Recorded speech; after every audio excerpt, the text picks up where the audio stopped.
कि नैया साहिल नहीं लागे पतवार के बिना। कि नैया साहिल नहीं लागे पतवार के बिना। कि नैया साहिल नहीं लागे पतवार के बिना। पतवार के बिना, पतवार के बिना, पतवार के बिना के बेड़ा पार न होए, पार न होए अहमद मुख्तार। नारे रिसालत मसलके आला हज़रत। बेड़ा पार न होए अहमद मुख्तार के बिना। और एक शेर, बहुत खूबसूरत शेर मुलाहिदा करें कि सगरे धरती तोहरा, सगरे जहान तोहरा। कि सगरे धरती तोहरा, सगरे जहान तोहरा। नैन सगर भटकेला, नैन सगर भटकेला तोहरे दीदार के बिना। बेड़ा पार न होए अहमद मुख्तार के बिना। अब एक शेर पढ़ता हूँ। जितने लोग नबी पर अपना जान को देना चाहते हैं वो लोग कहते हैं या रसूल अल्लाह। कि पढ़ भे दुरूदो सलाम जान रहे चाहे जान।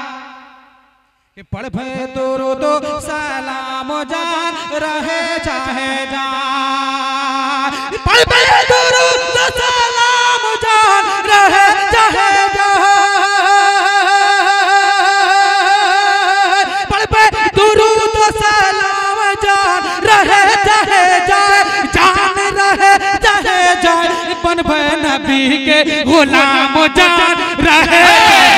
अरे वाह वाह, नारे तकबीर, नारे रिसालत, माशाअल्लाह, जिंदाबाद। नबी के गुलाम जान रहे चाहे जान। बन बे नबी के गुलाम जान रहे चाहे जाए। आखिरी शेर में पढ़ता हूँ मखने के शक्ल में। चांद मल्टीमीडिया वाले से गुजारिश है कि इसको आप इंटरनेट पे मत डालें। जी मैं पढ़ता हूँ, मुलाहिदा करें कि गुस्ताखे नबी के हम कत्ल करी देबे। कि गुस्ताखे नबी के हम कत्ल करी देबे। गुस्ताखे नबी के हम कत्ल करी देबे। गुस्ताखे नबी के हम कत्ल करी देबे। रब्बानी हमर नाम जान रहे। अरे वाह वाह वाह वाह वाह, माशाअल्लाह, जिंदाबाद जिंदाबाद।